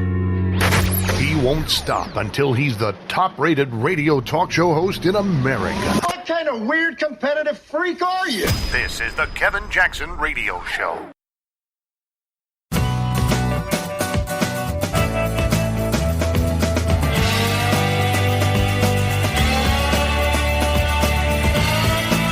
This is the Kevin Jackson Radio Show. What's up, everybody? Kevin Jackson here. It's the Kevin Jackson Show. Glad you're with me. KJRadio.com, so you can find us on the internet, or you can call it 844-551-8255. And we love hearing from you. So Hillary Clinton went shopping in New York City, gallivanting, as it were. And what's funny about it is nobody noticed. Hillary Clinton is walking Manhattan, it looks like with a few friends. I didn't see a Secret Service person in sight. Darting in and out of stores. Well, in the video, you see her go into at least one store. I didn't watch the whole thing. Comes out and, looking around for friends. And I'm not kidding you, New Yorkers are passing her by without a care in the world. This is the woman that people said was the most popular person in America, if not the world, World leaders and dignitaries calling her, telling her they wanted her to be president. Not a soul. Nobody. I defy you. Michelle Obama goes walking down the streets anywhere. She's going to get, especially where there's enough black folks, she's going to draw some attention. Madonna, Kim Kardashian, Michelle Pfeiffer, that white gold. There are many women. Ronda Rousey is going to get people to at least stop and go, isn't that Ronda Rousey? No, you can watch the video. We have it posted. Nobody even acknowledges Hillary Clinton's existence. Now she's got her head down in one of her cell phones, Blackberries, whatever. But when she looks up, people can see who she is. She goes in stores. There's no entourage running out to get her autograph or anything. Katy Perry, name me some white chick from Hollywood. Lena Dunham, for goodness sake, would have gotten more attention. Nothing. And look, here's all I'm telling you. And this is nothing more than a continuation of what we told the left during election time. Nobody cares about Hillary Clinton. I went back and looked at a couple of articles we posted when I was thinking about this story. And I remember this one graphic where they zoomed in and it looks like Hillary's got all this big crowd. And then they show you this zoom out picture. No exaggeration. Not even 100 people in that meeting, event, whatever. Not 100. And it was Hillary Clinton, boopty boopty boopty. And I looked at it and said, why do you even need Secret Service protection for this woman? Nobody cares about her. Let them go. Give that money back to the taxpayers. Unbelievable. And the only reason why you would have Secret Service is in the event Hillary passes out and you need a couple strong dudes to lift her up and get her to the ambulance. Other than that, she's free to roam about the country. Nobody cares about Hillary Clinton. Just thought it was interesting. I don't know if Barack Obama would do it. Where is he, by the way? I haven't seen anything on Obama. I don't miss him. I'm not like going, oh, where's he at? I hope we can find him. But I'm saying, where's he been? And what would be the reaction of him walking down New York, Fifth Avenue? I can tell you this. Barack Obama, as much as they want you to believe that he is just the most amazing, let Barack Obama walk in Harlem. Maybe not Harlem. Somewhere. I want him in a rougher area. Compton. You'd be shocked. Barack Obama would get his butt kicked. I'm telling you, you take out Secret Service and you say nobody, I'm not saying the purge where you get a free to kill him, but people would be confronting him saying, man, you didn't do nothing for black people. It would be horrible. I'd love to see that. It would be horrible. Hey, so there was a leaked climate report. Did you guys hear about this? Yeah, it was leaked. And it supposedly validated all the things that, that the scientists said and all that. It was a New York Times that leaked it. And it was, of course, the same information. Oh, climate change is real. It's a leaked report. It's funny how the media is trying to pretend that their farce on global climate farce is a leaked report. Oh, we found out that it's really real and the report's been leaked. Nice try, fellas. Unbelievable. The ruse of the left to try. I mean, just think about this. They know that we're on to them. So now they're going to try to use reverse psychology. Oh, we didn't want that to get out. You didn't want it to get out that the information that you're leaking validates the position that you're taking on global climate farce. They are mad. They're mad at us. And I don't know how you feel about it. I want to make them even more mad. I want them, well, as mad as we were when Barack Obama won the second time. How mad were you on that day? I was so livid. I was smooth. I was just like, okay, game on. That was the way I was thinking. That's how mad I want you to make them. These sorry leftists. They won't bring up the stuff that they should be talking about. Like the jobs figures. They expected 183,000 jobs and got 209,000 jobs, and you barely hear a whisper out of them. Donald Trump's created well over 1 million jobs in his first 6 or 7 months as president, and you hardly hear a whisper. Barack Obama, by the way, had lost almost 4 million in the same period. U.S. economy, strong summer. Unemployment rate, 4.3%, lowest since March of 2001. The number of workers who are now back to work in America is at an all-time high. 153.5 million people, thanks to a surge of 345,000 new jobs. The employment to population ratio moved up to 60.2%, tied for the highest level since February of 2009.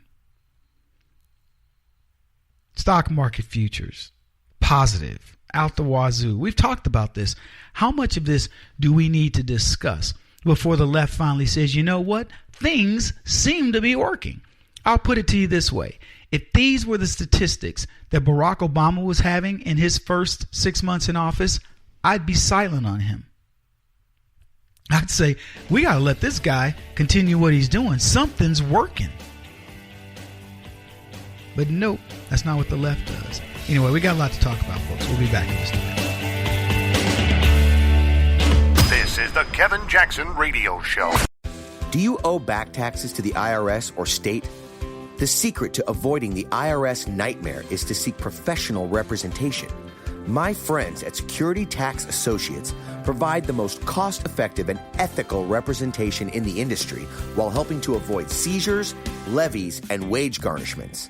Security Tax Associates is here to ensure that the appropriate steps are taken to permanently eliminate any possibility of future tax burdens once and for all. For a free, no-obligation consultation, contact Security Tax Associates, 844-779-4177. That's 844-779-4177. 844-779-4177. Or visit them at securitytaxassociates.com.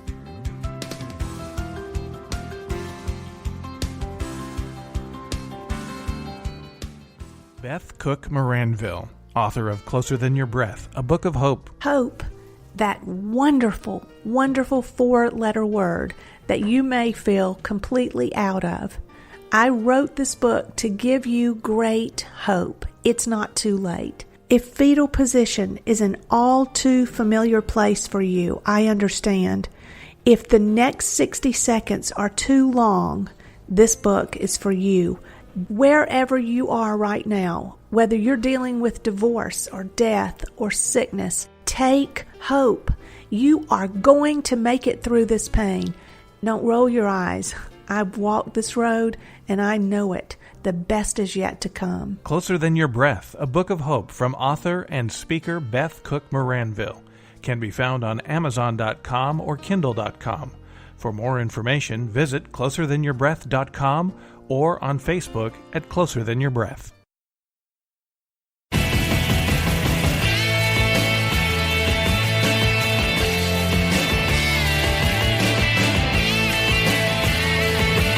This is the Kevin Jackson Radio Show.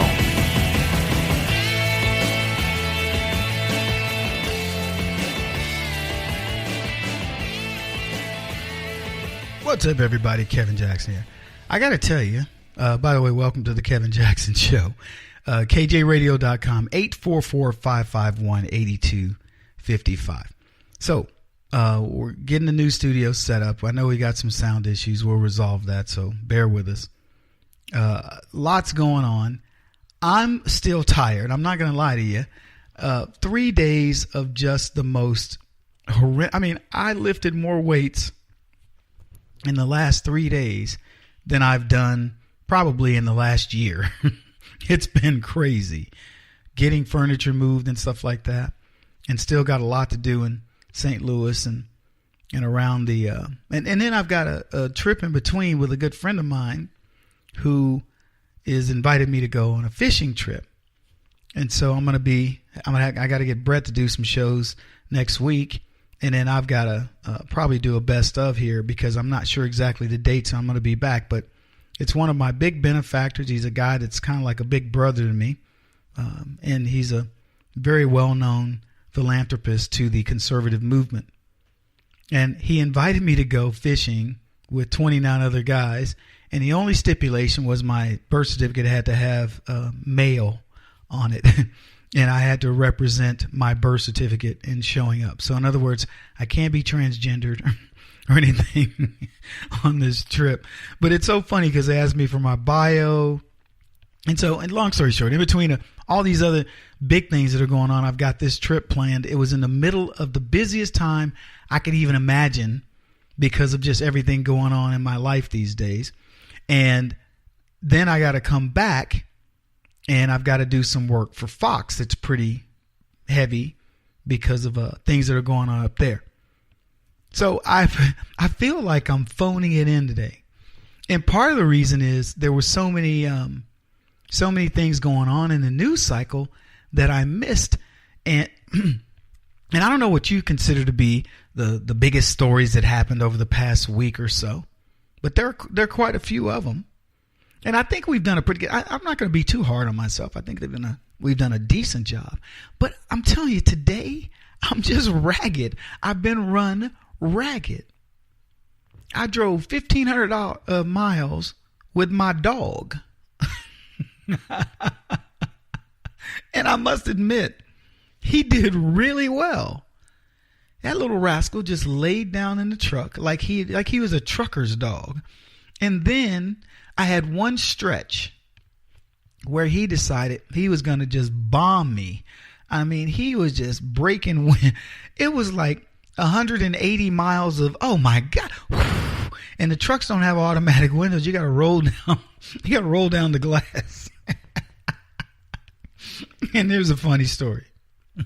So if you've never driven by a cattle, particularly a dairy farm, you haven't lived. It's just crazy. It is the worst smell. I can't describe it other than it has a bit of a flavor of dying flesh. And it's horrible, but it smells suspiciously like my dog's, breaking wind, to be delicate about it. So we're on this stretch of road where he's farting. Okay, I'm just going to say the word. And I'm going, come on, dude. And I'm rolling down the window. I probably did this 6 times in about, 15-mile stretch. And he wasn't eating very much on the road at all. So I don't know where it was coming from. But, I gave him a dentist stick earlier that morning. And at that point, I cut him off of dentist sticks. But here's the funny part. So we're driving by this cattle ranch. It's a big a dairy farm. We're driving by. And the smell hits. And I'm like, oh. And I'm rolling down the window. And the dog looks up. And I look over at him like, dude. And then I look over and I go, oh, shoot, it's a dairy farm. And he's looking at me like, see, there you go, blaming a brother.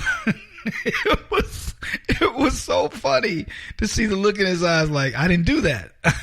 And in fact, I think he probably smelled it before we, because this smells better than mine, his sense of smell. So he's smelling it and he looks up. And when he looked up, I'm thinking, oh, he who smelt it dealt it. And so I'm like chastising him. Come on, dude. And then we kept going and it lingered far too long after I rolled down the window. In fact, it got worse. And then I look over and see the cattle. And of course, it's a dairy farm. And I know exactly what they smell like because I grew up around them. And I was like, oh, crap. But it was such a funny story. Anyway, he forgave me. I forgave him. And we cruised on down the road. Oh, my goodness. Hey, so I was giving you some Trump stats a while back. And you're going to hear a lot of these, not just from me, but from many people. And here's what I will tell you. I love what Trump is doing. Yeah, we mentioned that he fired, I think it was 500 people from the VA, right? Anybody that, I think he fired, like if you had bad marks on your record, if you were a criminal, whatever, he fired 500 folks, which is 499 more than Barack Obama, than Barry. But he's fired 11,000 federal employees in his first 6 months. He's draining the swamp, as promised. And let me tell you something. If 30% of federal government employees didn't show up for work tomorrow or whatever day they work, nobody would miss them. And I know you guys are going, Kevin, you're trying to be funny. It's a bit hyperbolic. No, nobody would miss. If 30% of the people that work in the federal government didn't show up, the other 70% of this government could operate with the same level of efficiency, maybe better. As a candidate, Trump promised to drain the swamp of entrenched government workers, and he's been doing that. In the government executive reported, this is a periodical, first 6 months, he slashed 11,000 federal jobs, reversing the trend that Obama had, where the number of federal workers increased. The July jobs report showed that 2,700 federal jobs were cut in the month of July. So the total number is 10,700. Now, I want to go into what the other people have done during this same time. So let's look at what Obama did. First 6 months in office, he added more than 60,000 federal jobs.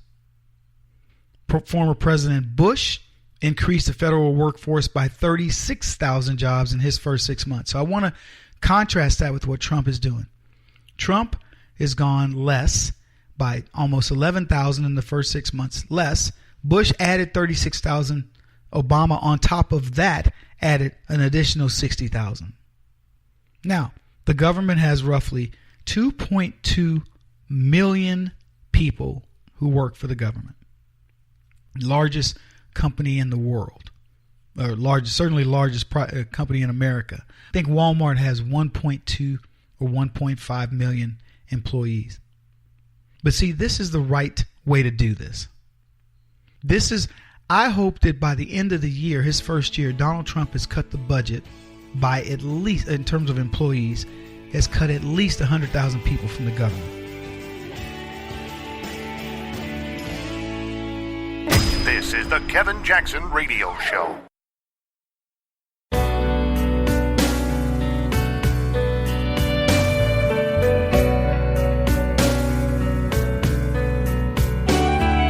This is the Kevin Jackson Radio Show. Welcome back, everybody. Kevin Jackson. It's Kevin Jackson Show, KJRadio.com.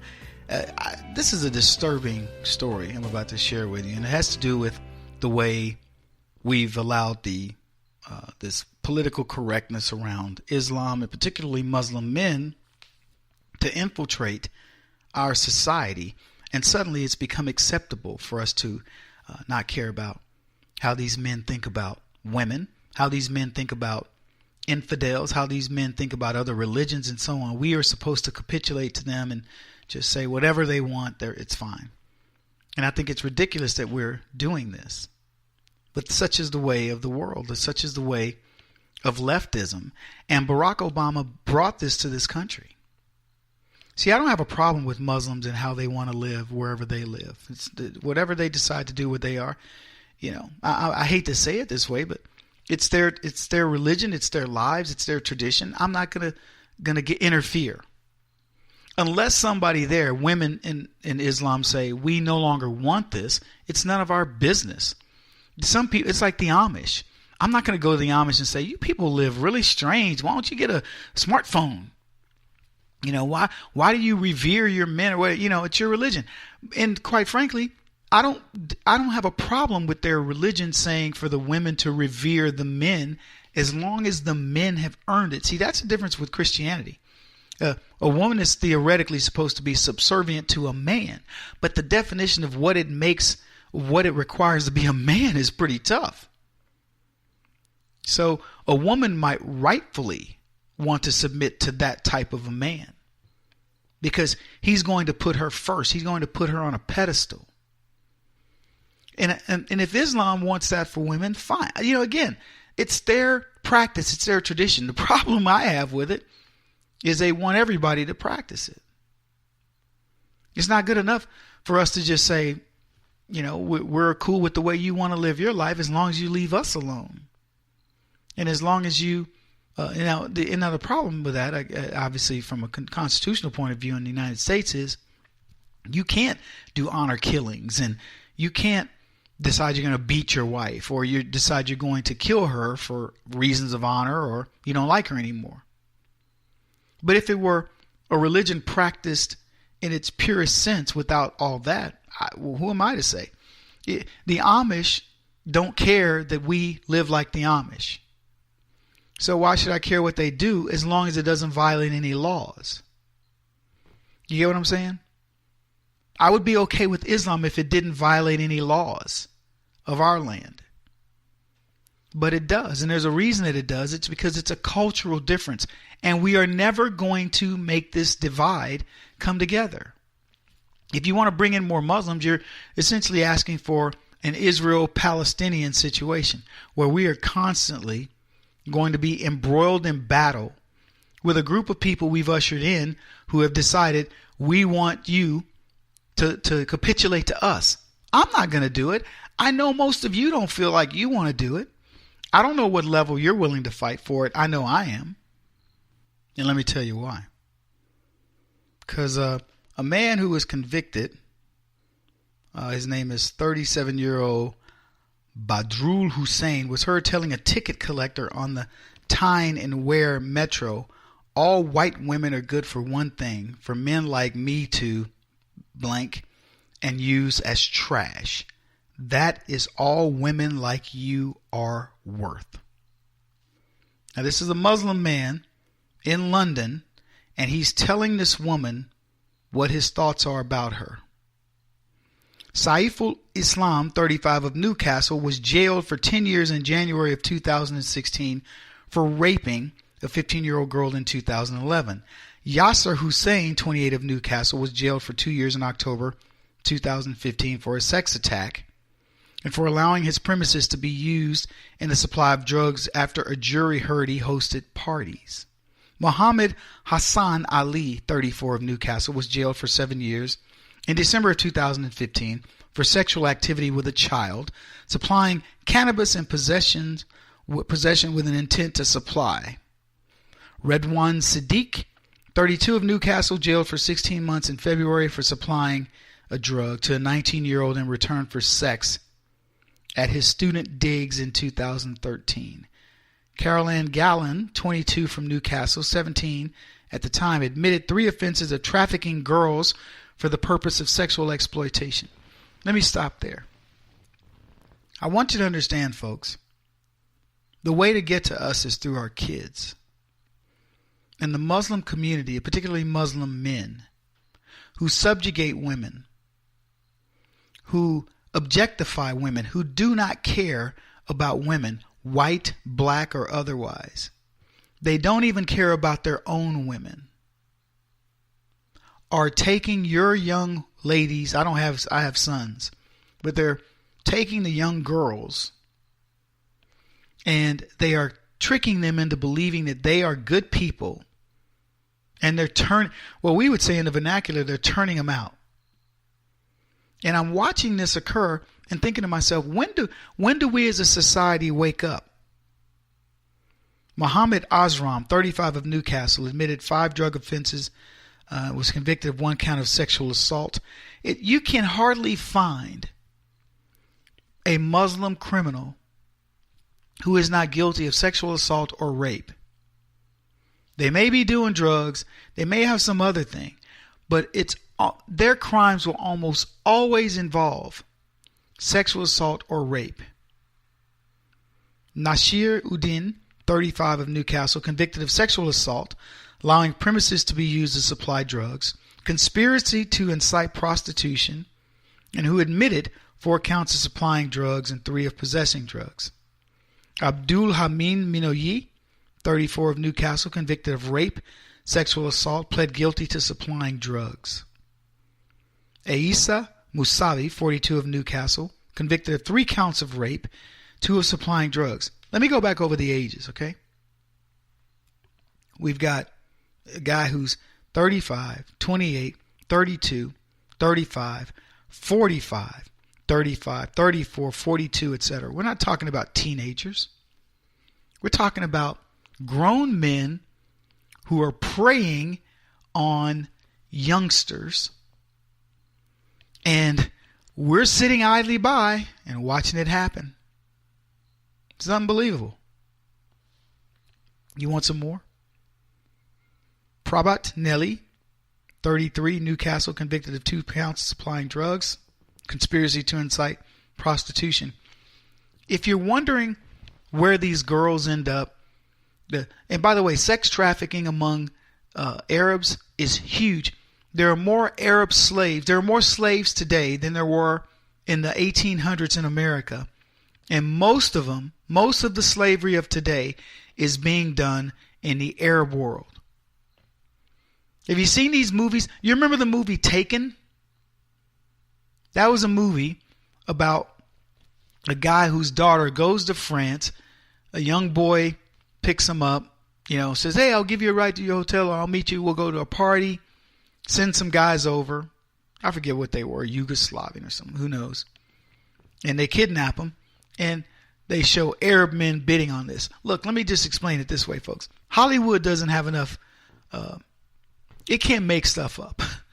Hollywood doesn't have the imagination. Hollywood needs somebody to tell it a story, and then it takes that story and does something with it. Do you think that sex trafficking is something new? This is happening all over the world, mostly in Arab countries. Don't misunderstand me. Lots of it's happening in Russia, lots in China, lots in particularly Latino countries and others. But in the Muslim countries, where it is a patriarchal world ruled by corruption, the level of sex trafficking would blow your mind. Let's see, did we do this? Nadim Aslam, prostitution. Habibar Rahim, 34, of Finham, convicted of 2 counts of conspiracy to incite prostitution. All these guys go out, they find these young girls, high school age, they kidnap them, drug them. By the way, if you think this is only happening overseas, you're sadly mistaken. This is happening right here in America. It's happening in suburbs, homes by you. You are dealing with men that you think are, running a store, convenience store, whatever, by day, and by night, they've got 3 or 4 high school or college age girls drugged up, chained to beds where men come and have sex with them at their leisure. And that's it. You never hear of these girls again. It's right under our noses. And I'm not trying to, I don't want to raise alarm bells. I'm just telling you this is the way it is, and it's a sad state of affairs that we have leftists who claim they want to protect women. They claim to fight the war on women, and they do nothing about this. In fact, they condone it by their silence. It's pathetic. I could go on. This is a list of people, and this is London. This is Londonistan, which I've been talking about for quite a while. Kevin Jackson on the Black Sphere Radio Network. Do you owe back taxes to the IRS or state?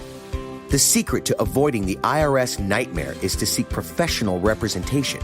My friends at Security Tax Associates provide the most cost-effective and ethical representation in the industry while helping to avoid seizures, levies, and wage garnishments.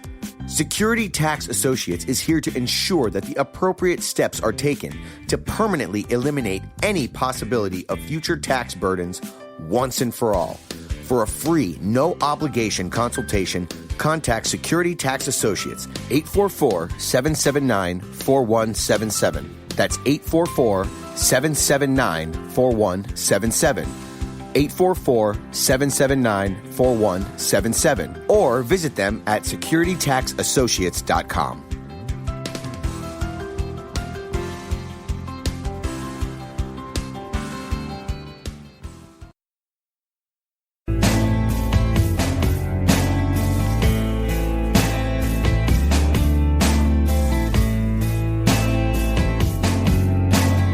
Putting an end to identity politics. This is the Kevin Jackson Radio Show. Welcome back, everybody. Kevin Jackson here. As I was taking a break from this show, I was thinking about I get up and do every day. And even when I'm traveling and doing things that I have to do, that are outside of the scope of work, I'm still making these observations. Everywhere I stop, I think about the people I meet and, just the tellers or cashiers at these various places and how chatty they are. Where you from? Stopped at a place.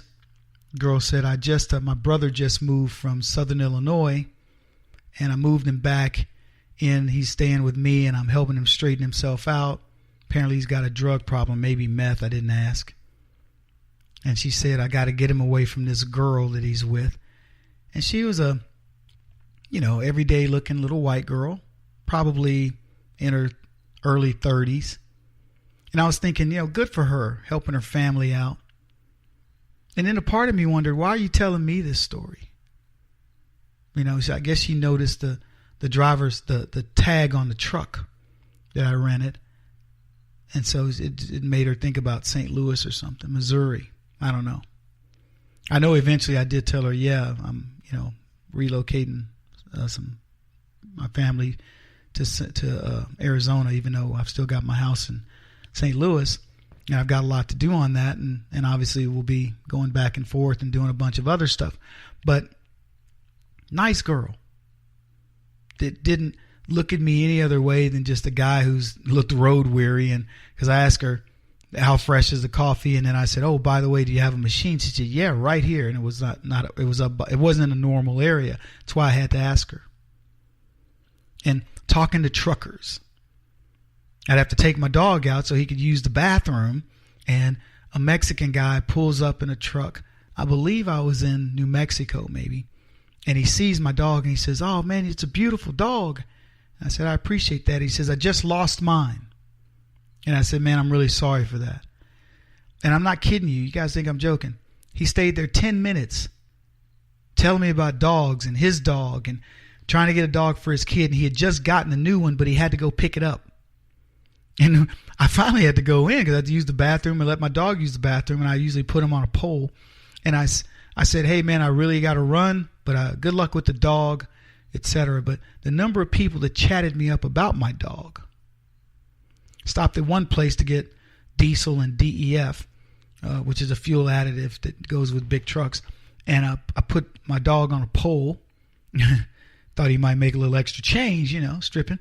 No, I'm kidding. But I put him on a little pole where I could just loop his leash through it. And I went inside, and the guy could see my dog at the QT automotive place. And he looked at me like, I got him. Don't worry about it. Nobody will get him. I go inside, get a couple things to munch on, give my dog a bottle of water. I got him Dasani water. And he was a bit thirsty, and I let him drink from the bottle. But when I came back, this girl was beaming. She was all happy. And she sees me, she says, is that your dog? And I said, yeah. She says, oh, I love him. I love him. So I said, oh, really? You want him? And she's like, yeah. And I said, you can't have him. I'm going to keep him. So anyway, but the outpouring of warmth. Look, folks, I'm telling you, this is America. This is me going, 1,500 miles. I think it's a total of 1,600 miles. Stopping place after place. I mean, trucks burn a lot of fuel. So I'm going to, mostly where my stops, I didn't stop anywhere just along the road. I stopped only when I needed gas or, bio breaks. And generally it was both, right? And we'd buy food and, I'd have the dog with me and so on and so forth. But the people that engage with you, Hollywood, the left will tell you stuff about people and try to make you believe that America is, has a certain look and feel to it. And I'm telling you, go across the country without an attitude and watch how people treat you. It was refreshing to have validated what I already knew about the country. But the thing that I find most disturbing, if you want to call it that, is just that we have to do it. I'm really sick of fighting with these leftists all the time and trying to make them understand that there's another whole world out there.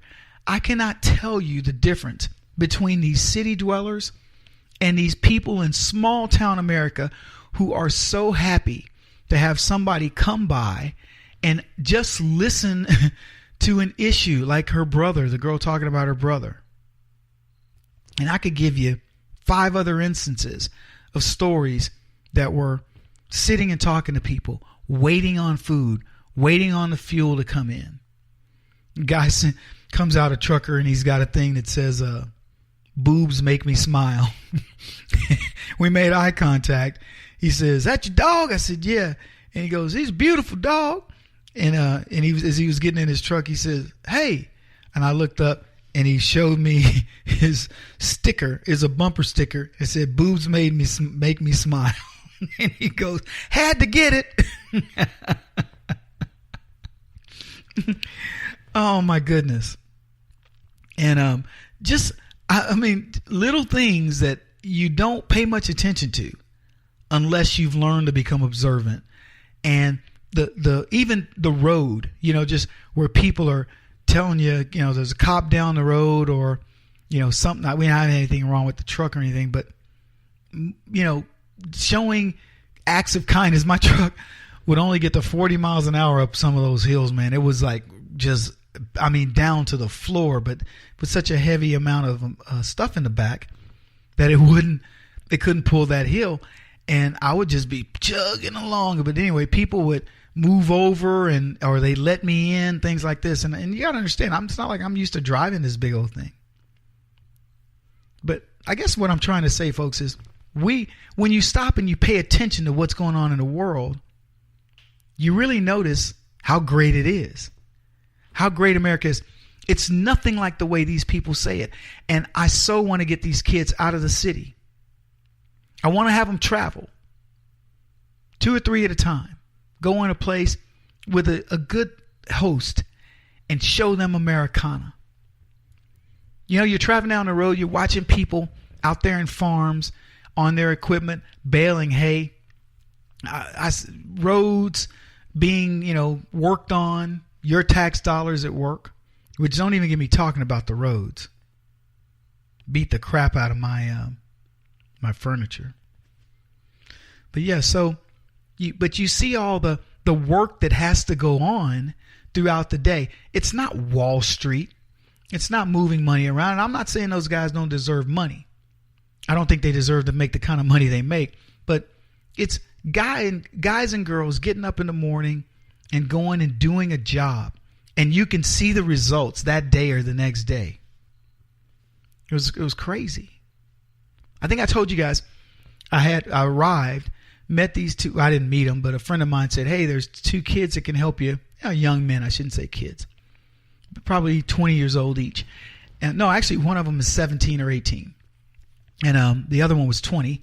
And they said they could come by and help me get my furniture off the truck. So they're helping me move stuff, and these kids work their butts off.